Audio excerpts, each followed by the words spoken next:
المحتوى والتسويق علاقتهم عامله زيك انت والفئه. المحتوى والتسويق علاقتهم عامله زيك انت والسيل، ممكن يجيب لك الكافيه وممكن يخليك مدير في 6 شهور. بس لو قررت انك تخرج من التدرج الوظيفي وتفتح بيزنس ليك لوحدك، فالمحتوى او الكونتنت هيبقى ايدك ورجلك في المشروع بتاعك، وهتلاقي نفسك في ظل شهور قليله بتاخد خطوات واضحه وصريحه. فتخيل بقى لو بقيت اخطبوط المحتوى. في الفيديو ده هنعرف سوا ازاي تبقى اخطبوط المحتوى في 4 خطوات بس. هات بقى ورقه وقلم واعمل لك واحد فري ودوس لايك واشتراك واعمل كومنت سبسكرايب وفعل زر الجرس.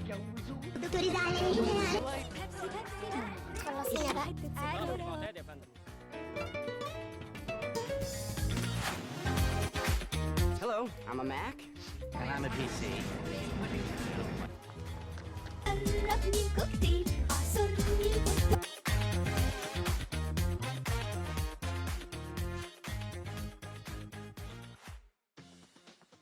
الاول خلينا نتكلم هو احنا بنحتاج الكونتنت في ايه. وفي الحقيقه الكونتنت اهميته لا تتعدى التالي: الويب سايت، بلوج بوست، فيسبوك بيج، فيسبوك جروب، فيسبوك ستوريز، فيسبوك ريل، انستجرام ريل، انستجرام ستوريز، يوتيوب شورتس، يوتيوب ستوريز، وايوه يوتيوب في ستوريز، تيك توك، ايميل نوتيفيكيشن، سبوتيفاي، لينكد ان، نيوزليتر، الاعلانات طبعا، والبريس ريليز. نخش على طول على الوصفه وما تقلقش، الاربع خطوات ابسط من بعض. اول حاجه حدد جمهورك المستهدف، مين الناس اللي انت بتعمل لهم المحتوى ده، والاهم ان انت تحدد جمهورك المستهدف، تحدد الجمهور ده محتاج ايه، بيدور على ايه البين بوينت بتاعته، وده اللي بالتالي هيبدا يطلع لك افكار للمواضيع اللي ممكن تتكلم عليها. طيب خلاص انا طلعت المواضيع اللي ممكن اتكلم عليها اللي الجمهور بتاعي مهتم بيها، هعمل ايه دلوقتي؟ هبدا افلتر المواضيع دي، اشوف ايه اللي عليه ديماند عالي وايه اللي الناس بتدور عليه وايه اللي الناس مش بتدور عليه. محتاج اشوف حجم الديماند على المواضيع دي شهريا قد ايه. طيب ولو لقيت ناس مهتمه ولو لقيت ناس بتدور عليها، الناس اللي حواليا بتتكلم ازاي على المواضيع دي؟ ثالث حاجه انا حددت جمهوري، طلعت المواضيع اللي تهمهم، بدات افاليديت وافلتر المواضيع اللي عندي. فاضل ايه دلوقتي؟ ان انا اعمل ريسيرش عن الموضوع بتاعي. محتاج ابدا اجمع اكبر كم من المعلومات ممكن عن المواضيع دي، ان انا ابدا ابحث عن معلومات عن المواضيع اللي انا عايز اتكلم عليها، وابدا اجمع معلومات بشكل كبير جدا بحيث ان انا اكون عارف كل المعلومات الممكنه عن هذا الموضوع. ممكن تدور ازاي؟ انت ممكن تدور عن طريق سيرفي، ممكن تسال الناس اللي حواليك، ممكن تسيرش اونلاين، ممكن تسيرش من خلال اي طريقه. المهم انك تسيرش وتجمع المعلومات اللي انت محتاجها. اخر خطوه المفروض هعملها وهي انتاج المحتوى ده، سواء قررت ان انا اطلعه في فيديو او قررت اطلعه في اوديو، قررت اطلعه في بوست انستجرام ريل، او لو حتى اكتبها بس، ايا كانت الطريقه اللي انا قررت اطلعه بيها. بس خلاص دي المرحله اللي بننتج فيها المحتوى. بس مش هنا المشكله،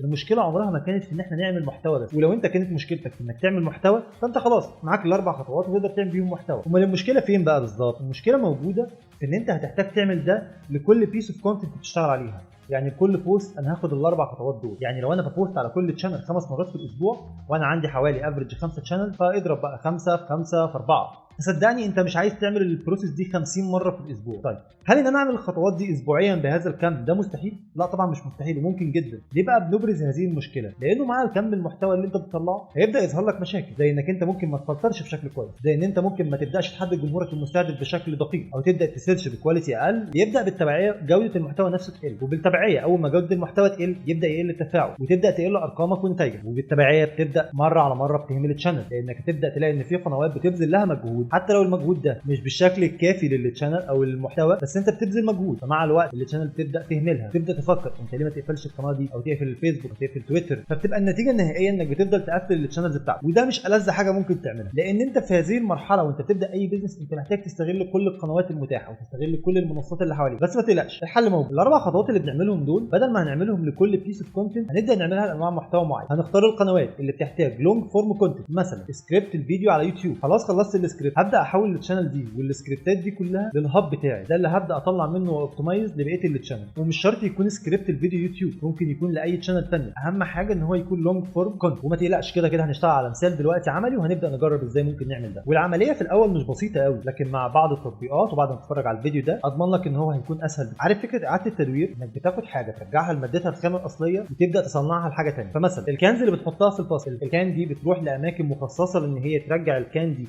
للماده الاساسيه بتاعتها وتبدا تتصنع لكان تاني، اللي بالتبعيه بيقلل من انتاج الماده الاساسيه. يعني مصانع الالومنيوم مش تحتاج تنتج الومنيوم تاني عشان اصنع بيها الكان، لان بالفعل بقى عندي ماده اوليه خدتها من الريسايكل. وده بالظبط اللي انا هقدر اعمله في المحتوى بتاعي او في اللونج فورم كونتنت بتاعي. طيب دلوقتي هنعمل ايه؟ هتبدا تختار الهاب بتاعك او التشانلز اللي هتبدا تطلع لها محتوى طويل، وهتبدا المحتوى ده تاخده تعمل له اعاده تدوير. فمثلا خلينا نفترض انت طلعت سكريبت الفيديو طويل على اليوتيوب، وتعالى نشوف مع بعض ايه اللي ممكن نعيد استخدامه في السكريبت ده وازاي ممكن نستغل السكريبت ده. ايه اللي ممكن اعمله؟ اول حاجه هبدا اطلع منه كات داونز صغيره الريل استخدمها على فيسبوك وعلى انستجرام وعلى تيك توك. والريلز دي نفسها ممكن ابدا احولها لنصايح كتابيه ابعتها للناس على الايميل او حتى انزلها بوست على الفيسبوك او على انستجرام. تاني حاجه ممكن اعملها ايه؟ ان انا احول الفيديو ده لاوديو فايل وابدا انزله على بودكاست شانل. تالت حاجه ممكن اعملها ايه؟ ابدا اخد فيديوهات اقصر من الفيديو ده وانزلها على الفيسبوك. وكمان ممكن تبعته للناس على الايميل سواء باللونج فورم او سواء ان انت تاخد منه نصايح زي ما قلنا وتكتبه. ولو انت حولت السكريبت ده لكتابه وبدات تكرافت عليه شويه خلاص انت حولته لبلوج بوست. هل عمليه اعاده تدوير الكان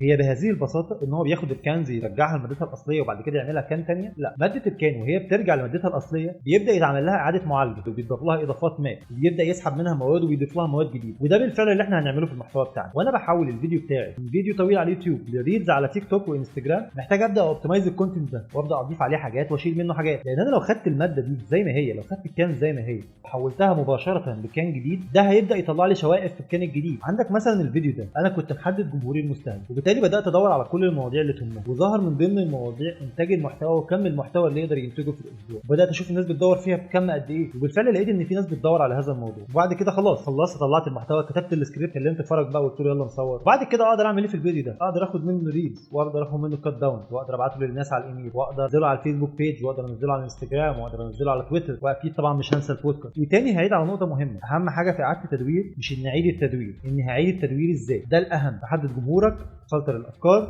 تعمل ريسيرش، تنتج المحتوى وبعدها تعيد التدوير وتوزع على كل المنصات. طيب هل انا محتاج اكون اصلا موجود على كل المنصات؟ انك تكون موجود على كل المنصات هي مش حاجه سيئه، بس لو بتختار حاليا هتكون موجود على انهي منصات فاختار واحده او اثنين او ثلاثه بالكثير قوي. ومحتاج دايما ترتب المنصات او تختارها بناء على ثلاث حاجات، انت بتبيع ايه وبتبيعه لمين ومحتاج وقت قد ايه عشان تبيعه. فانت مش محتاج تكون موجود في كل المنصات. بعيد عن الناس اللي بتقول لك انت محتاج تنزل 10 ريلز على تيك توك كل يوم، لا انت مش محتاج ده. انت مش محتاج تلعب كل اللعب اللي في الحياه، انت محتاج تلعب اللعبه المناسبه ليك. ولو انت لسه في البدايه ومحتار تختار انهي منصه عشان تبدا عليها فاختار المنصه اللي العميل بتاعك بيكون موجود فيها قبل ما ياخد الاكشن. وده طبقا لدراسه عملتها اكسبوجر ماركتنج وقالت ان ده بيقدر يكبر المبيعات بتاعتك 40% عن المعتاد. كمثال مثلا لو انت بتبيع شنط فانت محتاج تكون موجود على المنصه اللي الناس بتكون موجوده عليها قبل ما تاخد قرار الشراء، زي مثلا ان هي تكون موجوده على جوجل او على فيسبوك او حتى انستجرام. فهو دلوقتي احنا قررنا منصتين او ثلاثه بس هم دول اللي هيكونوا فعالين معاك في البدايه. وبكده نكون خلصنا موضوع النهارده. لو عجبك الفيديو تقدر تشترك على القناه وتقدر تقول لنا رايك في التعليقات وما تنساش اللايك وزر الجرس. بس I'm done with